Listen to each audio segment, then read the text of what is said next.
My son sold my life's work out from under me on a Tuesday, and I found out about it from a delivery driver. Not from Danny. Not from my only child, who I had handed 52 years of my life to 11 months earlier, in a room full of lawyers, with tears in my eyes, telling him I was proud of him. I found out from Ernie Kubiak, who has driven for us for 26 years, and who came out to my house on his own time with his hat in his hands, because he'd loaded a truck that morning with a pallet of documents bound for a due diligence room and had seen the name on the boxes. Halvorson Foods. And Ernie, who is not a sophisticated man, who is a man who drives a truck, looked at me on my own porch and said, "Sam, they're buying us, aren't they? And they're gonna close us." I want to stay on my porch for a second, because there is a detail there that is the whole story in miniature. Ernie Kubiak did not come to me with a rumor. Ernie Kubiak came to me with arithmetic. He said, and I am quoting him, he said, "Sam, I've hauled for you 26 years. Halvorson's got a plant in Dutton running half empty. I've seen it, I've been in that yard. You don't buy a bakery 400 miles from your empty plant to run 2 bakeries. He worked it out. On the road, by himself, in a cab, a man with a high school education worked out the entire strategic logic of a 9-figure transaction in about 40 minutes, because he has been paying attention to this industry for 26 years from the one seat nobody thinks to ask. And that is what my son sold. Not a workforce. 26 years of Ernie Kubiak knowing which yards are half empty. 38 years of Alma Reyes being able to smell a bad batch from the doorway before the test comes back. 31 years of Dorothy Vance knowing every buyer's assistant by name and which ones actually decide. You cannot put it in a model. It does not appear anywhere in a due diligence file. In my son's vocabulary, it is not even a thing, it has no name, and so when he looked at the company he could not see it, and I want to be fair to him one last time. It is not visible. You have to have carried a tray to see it. It took me 20 years on a floor to learn to see it, and I could not hand that to him in a conference room in 40 minutes. And I did not know how to say it, and so I said, "The starter's yours now, boy." And he heard a nice thing an old man says at a party. "Stay with me." Because I stood there and I lied to Ernie Kubiak's face. I told him it was nothing, that there were always talks, that nobody was closing anything. And then I went inside and I sat down at my kitchen table, 72 years old, in the house I built, 300 yards from the bakery I built, and I understood that my son had been negotiating the sale of my company, my people, and my town for 4 months without telling me, and that he had done it deliberately because he knew what I would say. And then I did something that I imagine will surprise you, and that certainly surprised him. I did not call him. I did not drive down there and put my fist through his office door. I sat at that table and I let out a long breath and I thought about my father and about a promise I made to myself in 1974, and I got up and I went to the safe in my basement and I took out a folder that had been sitting in the dark for 11 months, waiting, and I put it on the table and I looked at it for a long time. Because my son was about to sell a bakery. And my son did not own the building it was in, or the ground it stood on, or the name over the door. He never had. Not for one single day. And nobody, in 4 months of negotiation, in a due diligence room full of the finest lawyers money can buy, had thought to ask the old man in the house on the hill one simple question. My name is Sam Coyne, and I want to tell you the whole of this thing, from the day I opened with one oven to the day I sat across a conference table from my own child and watched him understand what he had done, because I have learned something about work and about family and about what a life actually adds up to, and it cost me more to learn it than I would wish on anyone. People will tell you the great tragedy of a life like mine is being pushed out. That is not the tragedy. The tragedy is that I would have given it to him. That is the part that will not leave me alone at night. Even now, even after everything. Danny did not have to take a single thing from me. There was nothing in that entire company I would not have handed him if he had asked. He didn't have to steal it. He just had to want it, and he didn't, and so he sold it, and the reason he sold it is the reason I am telling you this story, because it is not really about a bakery. Let me tell you what we built, because you cannot understand what he sold if you think it was a business. I opened Coyne's Bakery in 1971, in a town called Ferris Falls, with a used deck oven for $111, and a wife who believed me when there was no evidence at all that she should. Her name was Maureen.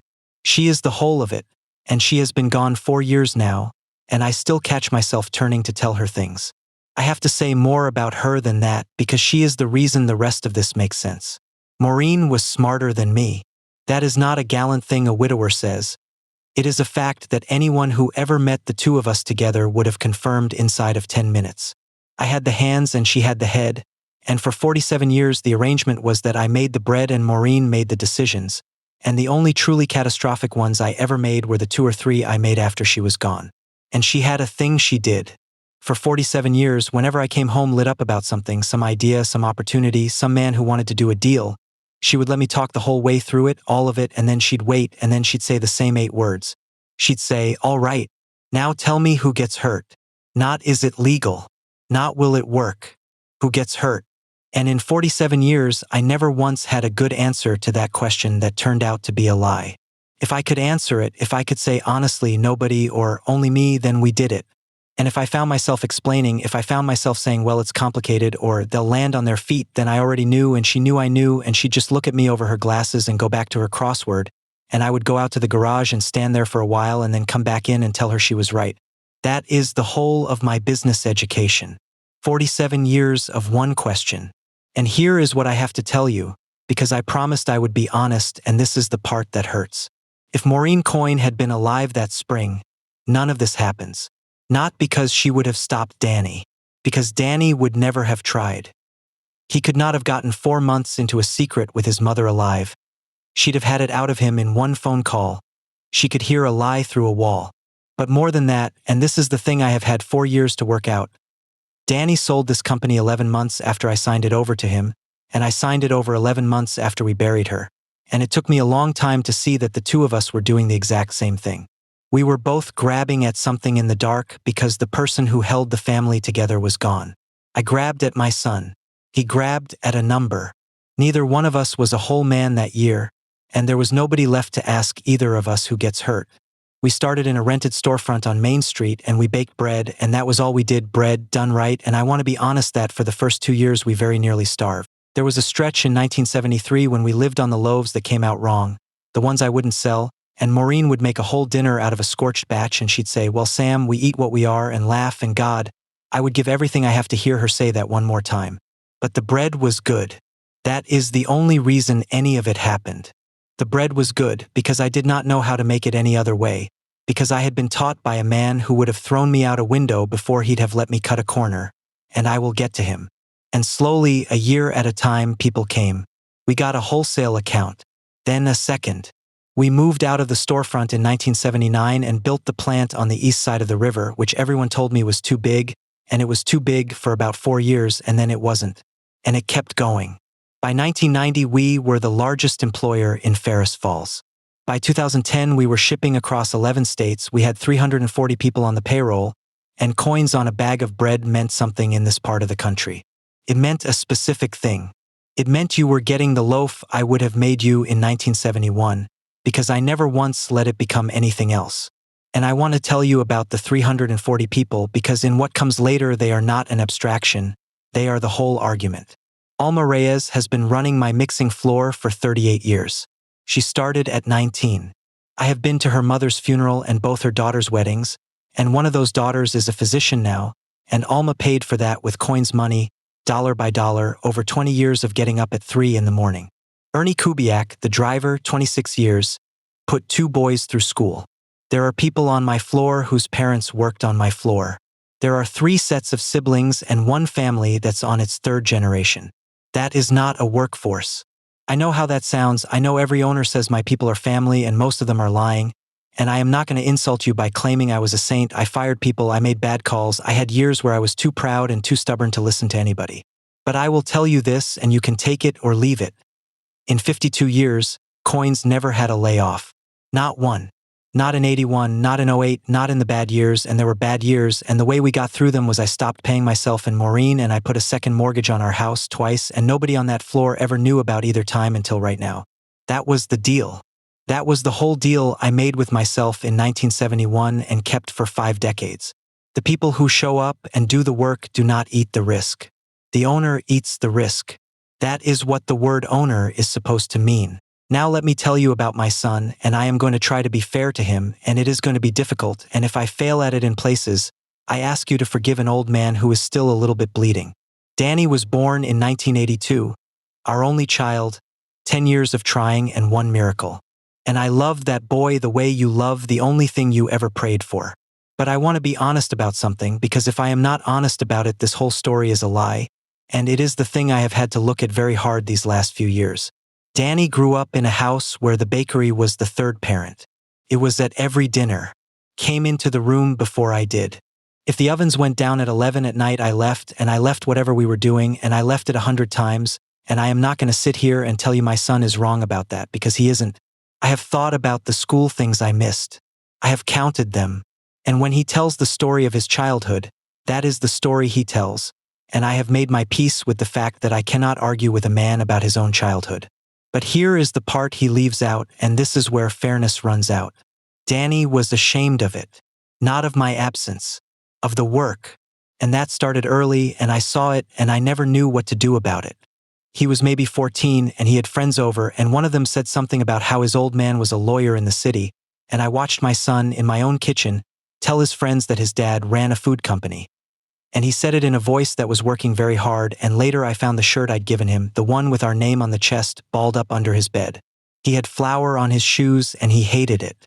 He came into the plant at 16 for a summer, and he was good at it. That is the thing that still gets me. The boy had good hands. Alma tells me to this day that Danny Coyne at 17 could have run a mixing line, and he could not get out of that building fast enough. There was one night, though. He was 17, it was the summer he worked, and the number 2 oven went down at about 10 at night in the middle of a run, and I got the call at home, and Danny was up, and he said, "I'll come." And we were down there until 4 in the morning, the 2 of us, and it was 110 degrees behind that oven, and we got filthy, and about 2 in the morning we figured out it was a burner assembly and there was no part in the state, and my son, 17 years old, sat on the floor with the thing in his lap and machined a fix out of a piece of scrap with a file. By hand. Took him 90 minutes. And it held. That fix held for 2 years until the part came, and Alma used to bring people over and show them Danny Coyne's burner, and he'd go red. And at 4 in the morning we came out onto the dock, and it was that blue color it gets, and we were black to the elbows, and I bought us 2 coffees out of the machine, and we sat on the edge of the dock with our legs hanging off and drank them, and neither one of us said anything for about 10 minutes. And then he said, "This is the good part, isn't it?" And I said, "This is the good part." That was my son. That kid on the dock at 4 in the morning with a burner fix in his hands and coffee out of a machine. That was in there, that was real, I did not make it up, I have not romanticized it. Alma will tell you the same story, and she wasn't even there. She just heard about it for 20 years. And I have to live with this. I never told him. I never said, "That was the best night of my working life." I never said, "You're the only person besides me who ever fixed that oven." I never said, "You're good at this, son, you have my father's hands." I thought it. Every day for 25 years, I thought it. But we were not a family that said things, and my father never said a thing like that to me either, and so I said nothing, and my son went away to school and learned a language in which that night on the dock has no value at all, in which it is not even a category, and he came back and he could talk for an hour about EBITDA, and he never once mentioned the oven, and I never once mentioned it either. And it just sat there between us for 25 years, the best night either of us ever had, and neither one of us could say it out loud. Do not tell me that a man's failure to say a thing is not the same as a betrayal. I know that. I know exactly what my son did, and I know exactly what I did, and they are not the same size, they are not even close to the same size. But they are on the same page of the same ledger, and I have had 2 years to read it, and I am the one who wrote first. He went to a good school. He got an MBA.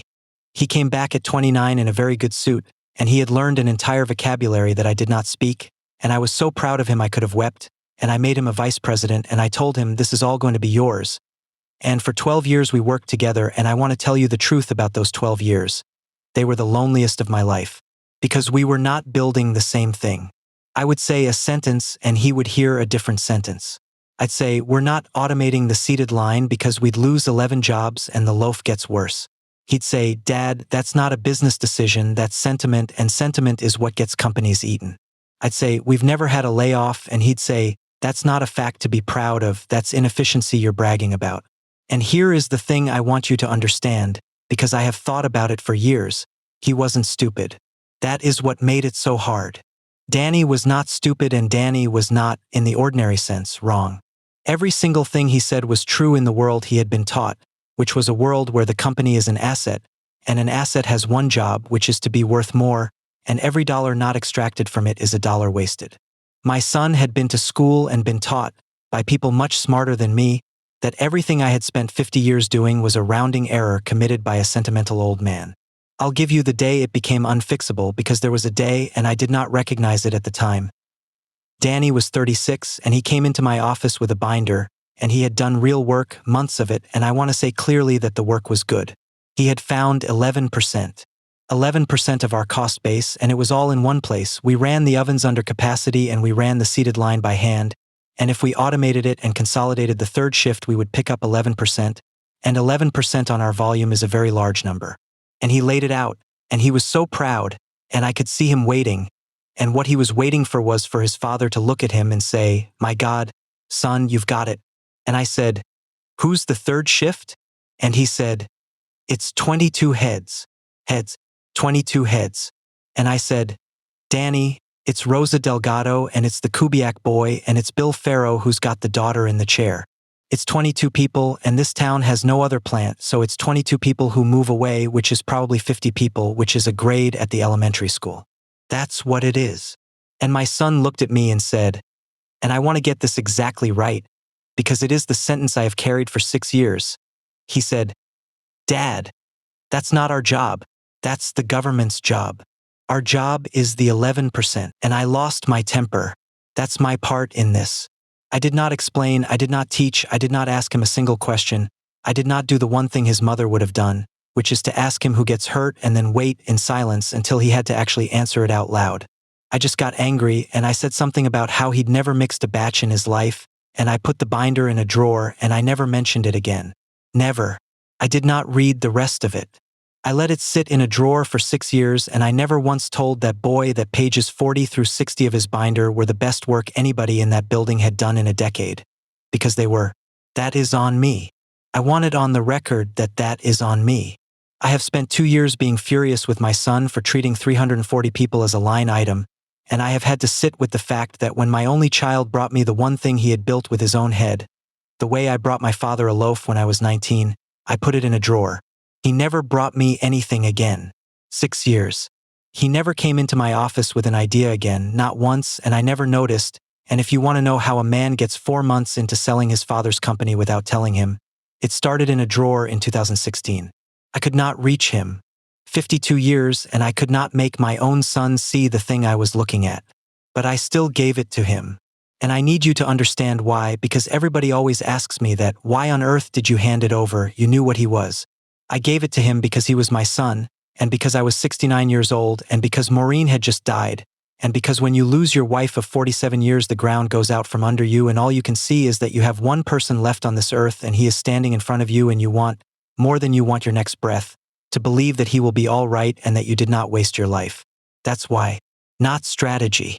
Grief. I signed my company over to my son 11 months after I buried his mother. And if you want to know how a smart man makes a mistake that size, that is how. You bury the only person who ever told you the truth about yourself, and then you go looking for something to hold on to. But I did not give him everything. And now I have to tell you about my father because this is where the whole story turns. And it turns on something that happened in 1974. My father was named Peter Coyne and he was a baker, and he taught me everything I know, and he lost his bakery when I was 11 years old. I watched it. He had built a good business in a small city an hour from here, and he took on a partner, and the partner brought in money, and my father, who could make anything with his hands and could not read a contract to save his soul, signed papers he did not understand. And the papers said, among other things, that the partnership owned the building and the name. And when they pushed him out of both. And I want you to sit with this for a second, because it is the image that has been in the middle of my head for 60 years. My father drove past his own shop, with his own name on the sign, Coyne's in his own handwriting, that he did not own and could not enter, for the last 9 years of his life. He never baked again. Not professionally. He worked in a hardware store. He was 54 years old when they took it, and he lived to 70, and every day of those 16 years he was a man with somebody else's apron on. I have to tell you one thing about my father in that hardware store, and then I will leave him alone. I was 16 and I came in one Saturday to get chain cut for something, and he was down the back aisle and he did not see me. And there was a customer with him, a man about his age, and I stood there and I watched my father sell this man a box of screws. And Sam, he was good at it. He was patient and he was thorough and he explained the different threads, and the man went away happy, and my father squared the box up on the shelf and made it face out straight, the way he had made every loaf on every tray face out straight for 20 years, and then he stood there for a second with his hands still on the shelf. And I have thought about that second for 56 years. Because he wasn't sad. That's what I need you to understand. If he'd been sad, I could have done something with it. He was fine. He was a perfectly cheerful man in a hardware store apron squaring up a box of screws, and he was 58 years old, and everything he actually was, the thing that made him him, the thing his hands knew, was 3 miles away with his own name on the sign and somebody else inside it. And he had made his peace with that. That's the part. He made his peace with it, and he lived another 12 years being a good and cheerful and completely emptied out man. And I was the only person who ever saw the difference, because I was the only one who had seen him at 4 in the morning at his own bench with his sleeves rolled up, singing in his own place before they took it. They did not take his money. He was all right for money the hardware store paid, we ate. They took the thing he was for. And there is no court in this country that gives you damages for that. So when Ernie Kubiak stood on my porch and said the word Halvorsen, I want you to know what I was seeing. I was not seeing a bakery being sold. I was seeing Alma Reyes at 61 in a hardware store apron, being good at it. I was seeing 340 people making their peace with it. That is what an 18-month wind down actually is. It is 340 people learning to be cheerful about something that emptied them out, and a chart in a room on the 14th floor that calls it a synergy. He died the year I opened my own place, and he came for the first week and stood in the corner of my little storefront, and he did not say much, but on the last day he took me by the back of the neck the way he used to, and he said one thing to me, and I have never forgotten a single syllable. He said, "Sammy, they can buy the bread. Don't ever let them near the starter." And I thought he was being poetic. He was not being poetic. My father was giving me legal advice from the grave, and it took me about a year to understand it. So in 1974, when the bakery was 3 years old and worth exactly nothing, I did a thing that cost me $140 in fees and that every accountant I have ever hired has since told me was unnecessary and old-fashioned and a nuisance to administer. I separated it. The bakery, the operating company, the equipment, the trucks, the accounts, the whole working animal of it, that was one thing. And the land, the building, and the name, coins, the trademark, those were a different thing held personally by me and never, not for 1 hour in 52 years, mixed. The operating company leased its building from me and licensed its name from me for $1 a year, and I renewed that lease and that license every single year for half a century, and it was a joke around the office, the old man's dollar. Alma used to leave a dollar bill on my desk every January with a little bow on it. Everybody laughed. It was a charming eccentricity of a stubborn old man. And when I handed my son the company 11 months after his mother's funeral, I handed him the operating company. I should tell you about that day, because it is the happiest I have been since Maureen died, and I did not know at the time that I was signing the beginning of all of it. We did it in the conference room at the plant, not at a law office, because I insisted, and Danny thought that was quaint and let me have it. Took about 40 minutes. And when it was done, I did a thing I had been planning for 2 years. I took my son out of that conference room and I walked him down to the floor, to the original mixer, the one from the storefront that I had hauled to the new plant in 1979 and kept running for 4 decades out of pure sentiment. And the whole floor was there, all 3 shifts. Alma had organized it, and they had a cake, which is funny, a cake for a bakery, and they clapped for him. 340 people clapped for my son, and Alma Reyes made a little speech about how she'd known him since he was in a car seat in my office, and Danny laughed, and he was gracious, and he thanked them all by name, and he can do that, that's his gift, he genuinely can do that. And then I said my piece, and I had written it, and I want to tell you what I said, because it is the most humiliating thing in this story. I said, 52 years ago my father told me they can buy the bread, but don't ever let them near the starter. Well, and I put my hand on my son's shoulder, in front of everybody, and I said, "The starter's yours now, boy." I said that, out loud, in front of 340 people 11 months before he tried to sell them. And here is why I am telling you. I meant it. That was not a figure of speech, and it was not a lie. In my head, on that day, that was exactly what I was doing. The paper said something else, because the paper was 47 years old and had my father's fear in it, and I had honestly, truly, almost forgotten it was there. That is the part nobody believes. I was not being clever. I did not keep the deeds and the name back because I had a suspicion about my son. I kept them back because I had kept them back every year since 1974, the way a man locks his door every night without thinking about burglars. It was a habit. It was scar tissue. The old man's dollar. Alma's bow. I stood on my own floor and told my son the starter was his, and I was wrong, and I did not know I was wrong, and 11 months later the only reason there is a bakery in Ferris Falls today is that I was wrong. I have never known what to do with that. Everybody who hears this story wants it to be a story about a wise old man who saw it coming and set a trap. It isn't. It's a story about a lucky old man whose dead father's fear outlived his own judgment.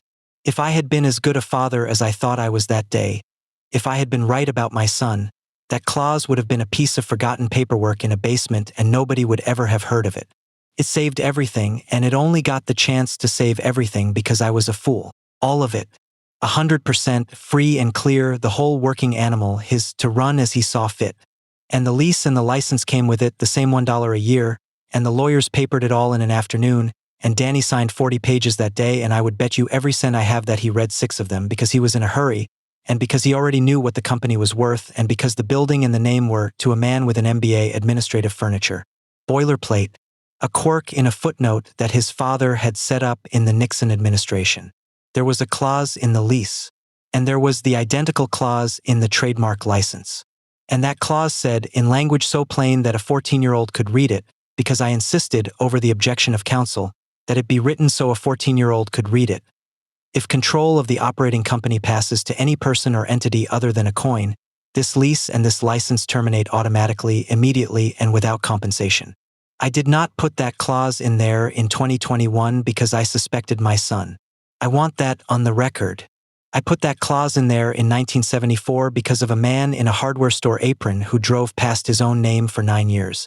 It had been sitting in that folder for 47 years before Danny Coyne was ever a vice president. It was not aimed at him. It was never aimed at anybody. It was just the fence my father made me build with the last thing he ever said to me. And in the spring of my 72nd year, my son walked into it at full speed, in the dark, with 4 months of secret negotiations and a room full of lawyers behind him, and none of them, not one of them, ever asked the old man on the hill what he still owned. Let me tell you how it actually happened. After Ernie left my porch, I did not act for 9 days. I want to explain those 9 days because everything I did afterward came out of them. The first day I was simply angry, and I want to be honest that if my son had walked through my door on that first day, I do not know what I would have said to him. But he didn't because he was in a hotel 2 states away, and by the second day the anger had cooled into the thing that anger turns into when you are 72, which is a kind of terrible clarity. Because I did not actually know anything. I knew what a truck driver had seen on a box. And I had spent 50 years in business, and I knew exactly how many marriages and companies and families have been detonated by a man who was certain about something he had not verified. So before I did anything at all, I made myself find out what was true. It took me 4 days, and it did not require a private investigator, because here is the thing about a man who thinks his father is a sentimental old fool. He does not hide things from him very carefully. Danny had changed the locks on his office door, which told me something all by itself. He had not changed the fact that Alma Reyes has been running my mixing floor since before he was born, or that Ferris Falls is a town of 6,000 people, or that Dorothy Vance, who was my secretary for 31 years and is now my son's office manager, taught Danny Coyne to tie his shoes. Dorothy called me on the 3rd day. She did not want to. She is a church-going woman who has never in her life done a disloyal thing. And she sat on my porch and cried. And she said, "Sam, I have been sick for 2 months." And then she told me, Halvorson Foods, for months of it, assigning target in 6 weeks. And she told me the number, and it was an enormous number. It was a genuinely enormous number, and I did not care about the number. And then she told me the part of it that made the room go gray. The plant closes. Not immediately. There was a transition period, 18 months, very tidy, very professional. Halvorson has a facility 400 miles from here running at 60% capacity, and they were not buying a bakery. They were buying our accounts, our recipes, our brand, and our shelf space, and they were going to move the production to their plant, and then the building on the east side of the river was going to go dark, and 340 people in a town of 6,000 were going to be, in the vocabulary my son learned at his very good school, redundant. Now, I want to be very careful here, because I could tell you my son is a monster and you would probably believe me and it would not be true. Danny knew about the closure. That is not in question, it was in the documents. But I have thought about this for a long time, and here is what I believe. Danny did not think of it as closing the plant and putting Ferris Falls out of work. Danny thought of it as an efficiency, a consolidation, a line in a model. The 340 were not people to him at that table. They were not Alma and Ernie and Dorothy, they were a number that made the number go up, and the difference between my son and a monster is that a monster knows he is doing it.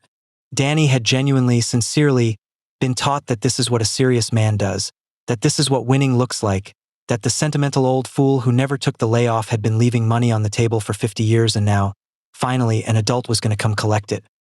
He was going to sell his grandfather's name, his father's life, and his hometown, and I believe with my whole heart that as he did it, he thought he was being brave.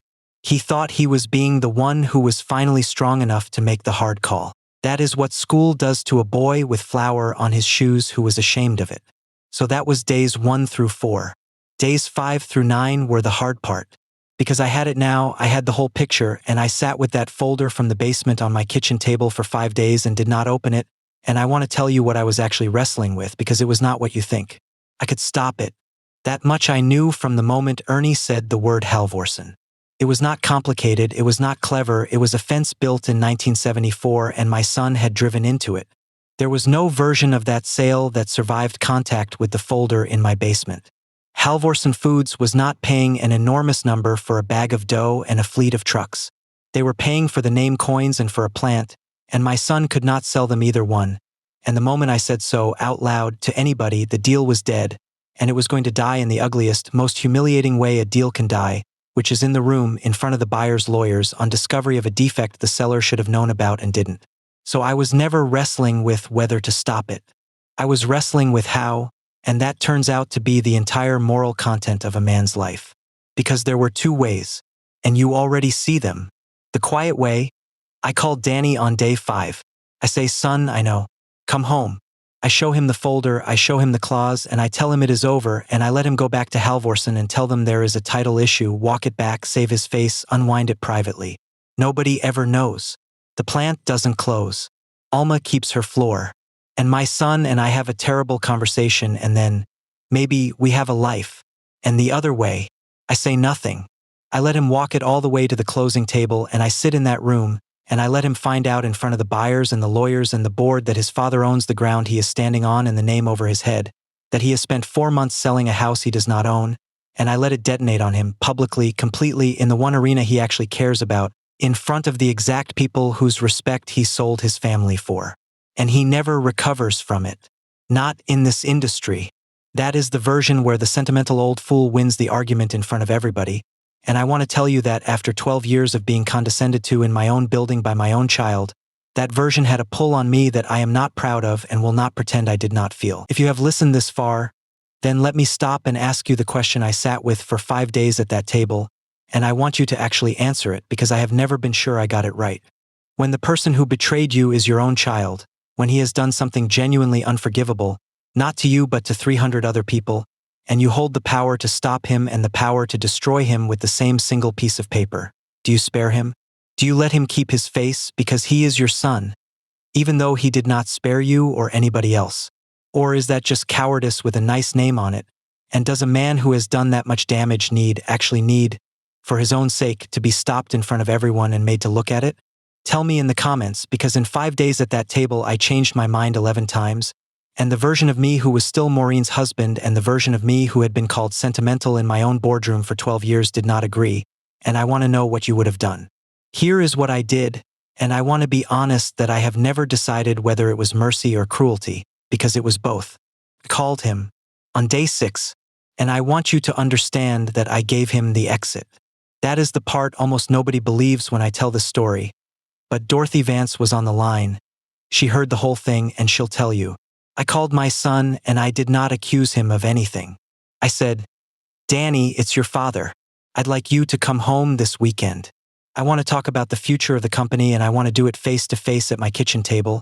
And son, before you answer, I want you to know that whatever you tell me at that table, we start from there, and I won't hold anything you've done so far against you. That is a door. That is as wide a door as a man can open. Any child in the world who was ever going to tell his father the truth would have told him then. And my son said, Dad, I'm slammed. Is this about the seated line again?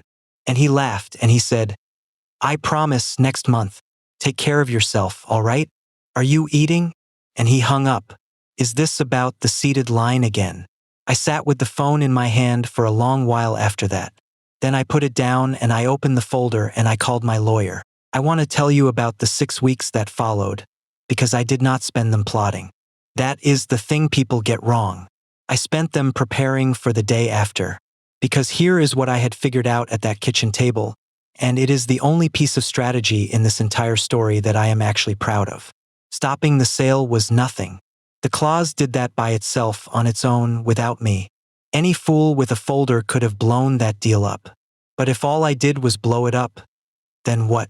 Then I have a wrecked company, a humiliated son, a board of directors that just watched the family come apart, 340 people who now know they were 40 days from the street and will never sleep easy again, and an old man of 72 standing in the ashes saying, "I told you so."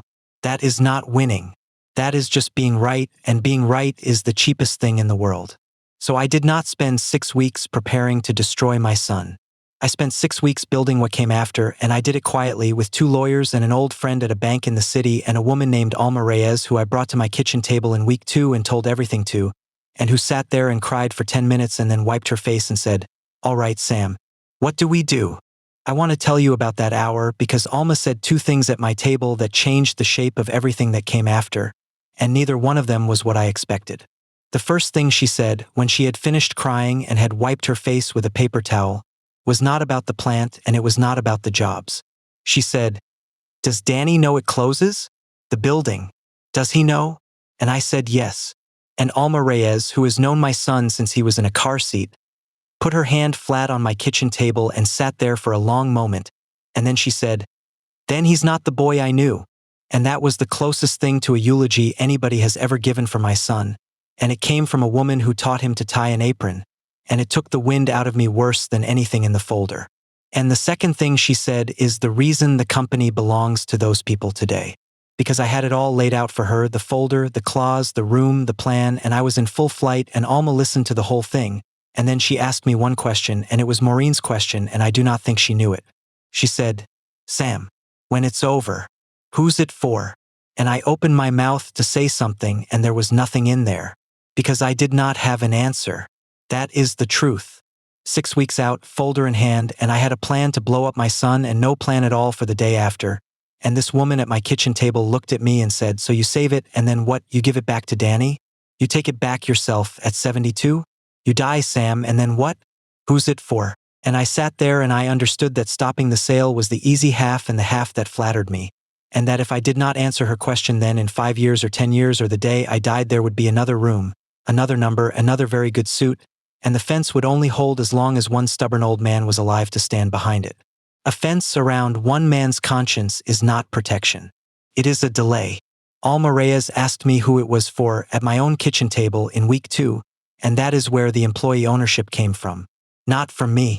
I want that said clearly because when the papers wrote it up, they made me sound like some kind of visionary, the old man who gave his company to his workers, and the truth is I was going to save a bakery and hand it to nobody, and a woman who has gotten up at 3 in the morning for 38 years asked me a question I could not answer, and I went and found the answer because I was ashamed in front of her. And then the closing came, and I went. Let me tell you about that room. It was on the 14th floor of a building in the city, and there were 19 people in it, and it was the single strangest hour of my life. I was not on the agenda. I had no legal right to be there and no legal right to be kept out because I was on the books, a director emeritus with a standing invitation to any meeting of the company that bore my name, an honorary title Danny had given me at the handover as a kind of gold watch, a nothing, a courtesy for the old man. He had signed that too in the same afternoon without reading it. I want you to picture my son at the head of that table because I have never been able to stop picturing him. He was 41 years old, and he was wearing a suit that cost more than my first oven, and he was the best-looking, best-spoken, most impressive man in that room, and he was radiant. That is the word. He was completely, uncomplicatedly happy in a way I had not seen since he was about 9, and I sat down at the far end of that table, and he saw me come in, and here is the thing that told me everything. He was glad.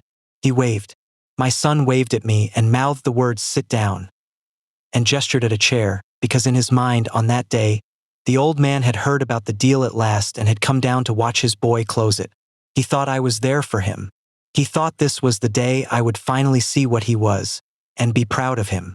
That is the moment I understood the whole thing. He didn't hate me. He never hated me. He wanted me to be there. That is so much worse, and I have never found the bottom of it. So I sat and I listened, and for 40 minutes I got to hear my life described in a language I did not speak. I listened to a young man from Halvorsen call the plant the Ferris asset. I listened to a woman with a laptop describe the transition timeline 18 months and use the words wind down and footprint rationalization. And I sat there and did the arithmetic in my head because I know what the footprint is. The footprint is Alma's floor. The footprint is the loading dock where Ernie has parked at 4:40 in the morning for 26 years. And I listened to my son present the workforce reduction as a synergy in a calm and pleasant voice with a chart. He didn't flinch. That is the last thing I will ever tell anybody about Danny at that table. There was a slide with 340 people on it, expressed as a number in a box, and my son did not flinch, and I looked at his face and I looked for his mother in it and I could not find her, and that was the moment I stopped hoping. And then the lawyer, a perfectly decent young man named Prakash who I have no quarrel with, began the run-through of the closing conditions, representations and warranties, clean title to the assets. And he said the sentence that ended it. He said, "And the real property and the marks are held by the operating company free of encumbrance. Correct?" And he said it the way you say the last item on a list you have said 400 times, and my son said, "Correct," without looking up, and Prakash made a mark on a page. And I said, "No, I did not stand up. I want to be clear about that. There is a version of this where I stand up and I have played it in my head and I did not do it. I sat at the far end of that table, and I said one word, and the entire room turned around. And I said, "That isn't correct, and I think everybody in this room deserves to hear that from me and not from a court in 2 years. Danny, son, you don't own the building. You never did. And you don't own the name." And the room did a thing I have never seen a room do. It went completely silent, and then about 6 people started talking at once, and Prakash's face went the color of oatmeal, and the woman with the laptop was already typing, and my son laughed. He actually laughed, one syllable, and he said, Dad, we're in the middle of something, this isn't the entity structure is." And he was reaching for the vocabulary, and I watched him reach, and I watched him not find anything because there was nothing there, and I put the folder on the table and I slid it down the length of it, and I said the only thing I said in that room that I would take back, and I did not take it back, and I have never quite forgiven myself for the pleasure I felt when I said it. I said, "Read the whole thing this time." They read it. Took 11 minutes. And I sat there while 19 of the finest legal minds in 3 states discovered that the operating company they had spent 4 months and God knows what in fees valuing at 9 figures was a tenant, at will, on land it did not own, operating under a name it merely licensed for $1 a year, from a 72-year-old man at the far end of the table who had set it all up in 1974 and had never once, in 52 years, been asked about it. And then Prakash, to his credit, because he was young and he was honest and he was about to have the worst afternoon of his professional life, cleared his throat and read the clause out loud. The one written so a 14-year-old could read it. If control of the operating company passes to any person or entity other than a Coyne, this lease and this license terminate automatically, immediately, and without compensation. And the man from Halvorsen, the actual man, the one who mattered, who had not said 6 words all morning, said the only thing he said all day. He said, "So we be buying a business that has no building and can't use its own name." And Prakash said, "Yes." And the man from Halvorsen closed his folder. He didn't get angry. That's how you know he was somebody. He just closed his folder very quietly and looked at my son for about 4 seconds, and I want you to understand that in those 4 seconds my son's entire career in that world ended, and everyone in the room heard it happen. Then he stood up and said, "Danny, we'll be in touch," in a voice that meant they would not be in touch, and he walked out, and the rest of them followed him out like water going down a drain, and inside of 90 seconds the room contained 3 people. Prakash, who was packing his bag with his head down, my son, and me. Let me tell you what my son said to me in that room, because I have carried it for 2 years. He didn't yell. He sat there for a while, and he looked at the folder, and then he looked up, and his face had come apart, and he said, "You've had that the whole time." And I said, 52 years. And he said, "You never trusted me." And that is the moment right there. That is the exact center of this entire story. And I want to tell you what I said because I had had 6 weeks to find the true answer and I found it. And it is the truest thing I have ever said out loud. I said, "Danny, I set that up 8 years before you were born. It was never about you. It was about my father. But son, listen to me. You had 4 months.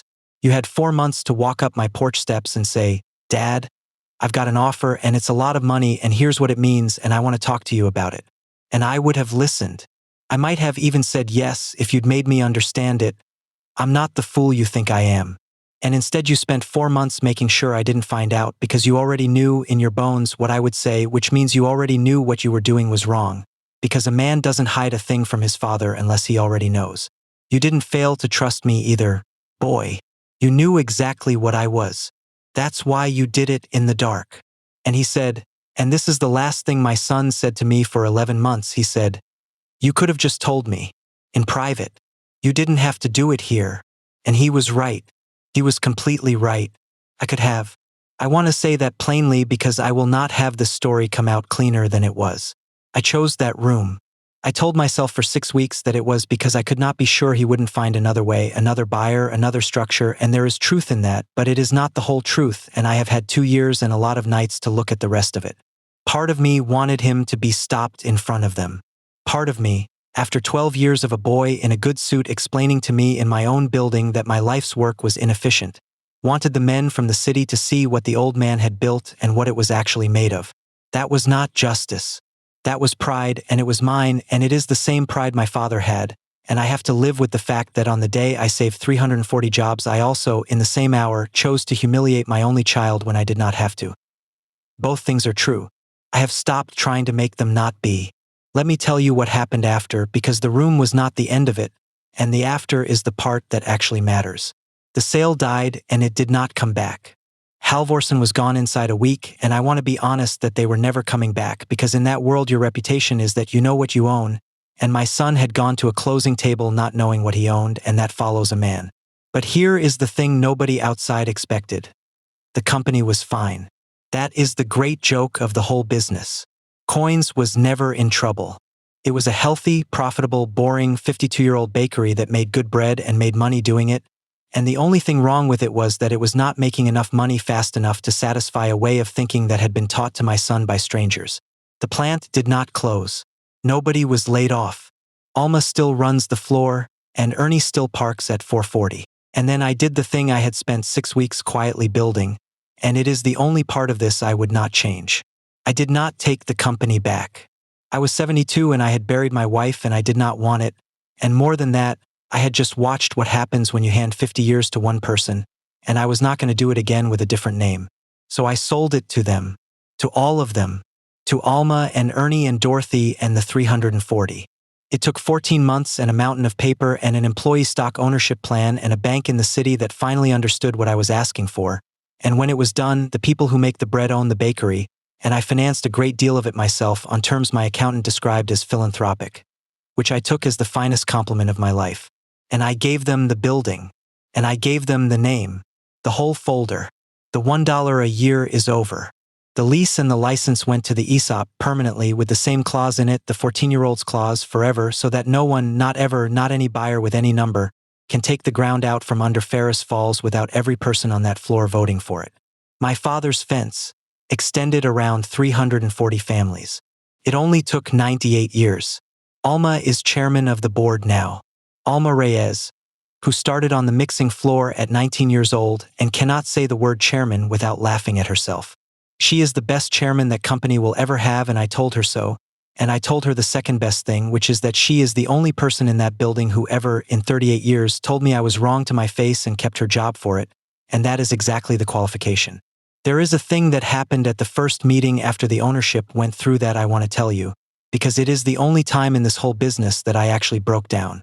They had it on the floor, not in the conference room, because Alma said the conference room was where the other thing happened and they weren't going back in there.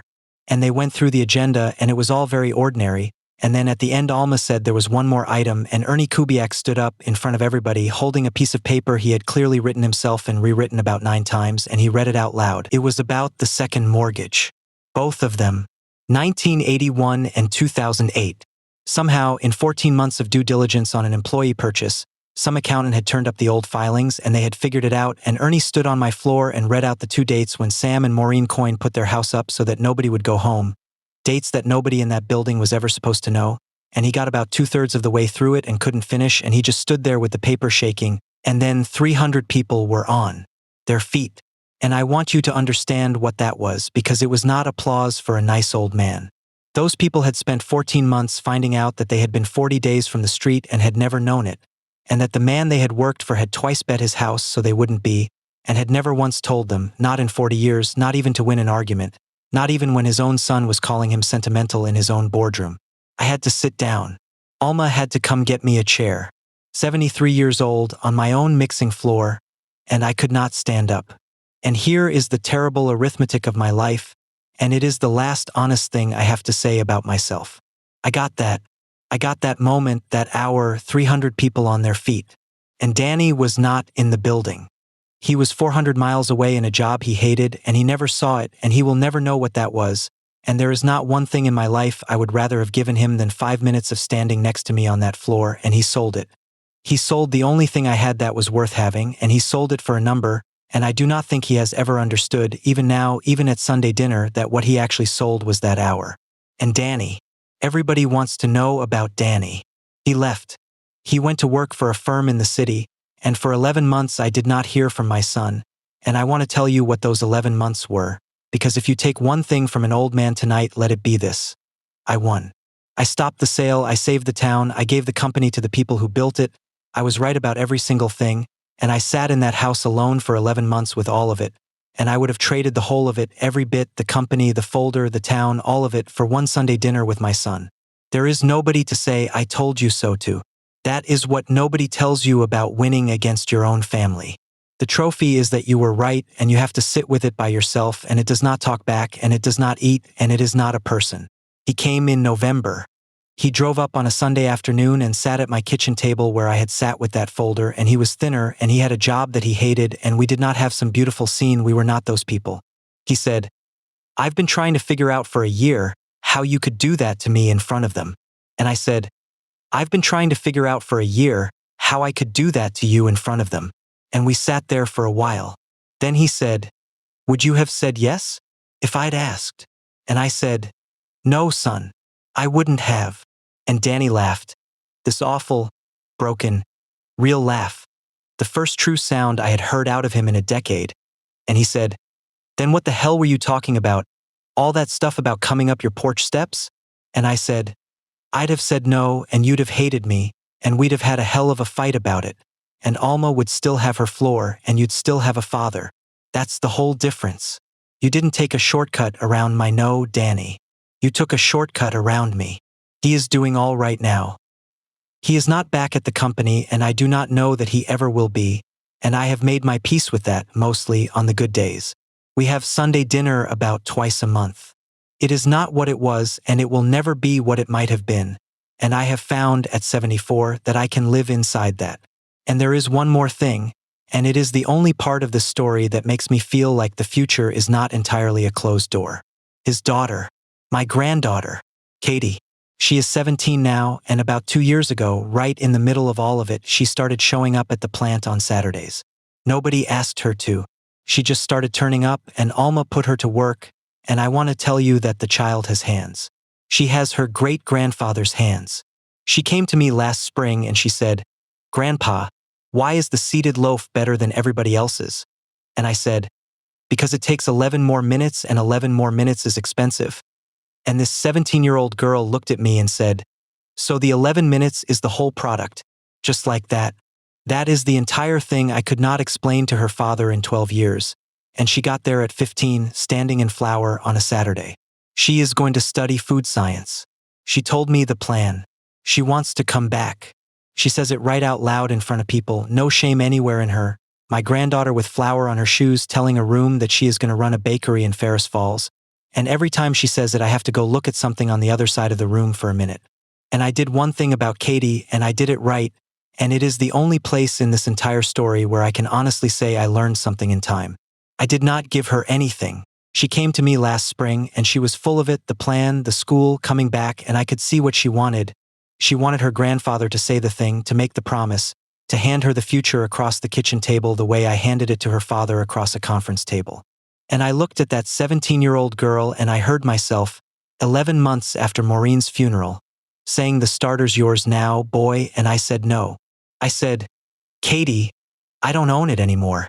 Alma and Ernie and 340 people own it. And I'll tell you something else. I couldn't give it to you if I did. It's not mine to give, and it never really was. Your great-grandfather thought it was his to give, and it got taken. I thought it was mine to give, and I gave it wrong. It isn't a thing you get given, sweetheart. Go get your degree. Then go work somewhere else for 5 years where nobody's ever heard of us and find out if you're any good when your name isn't on the bag.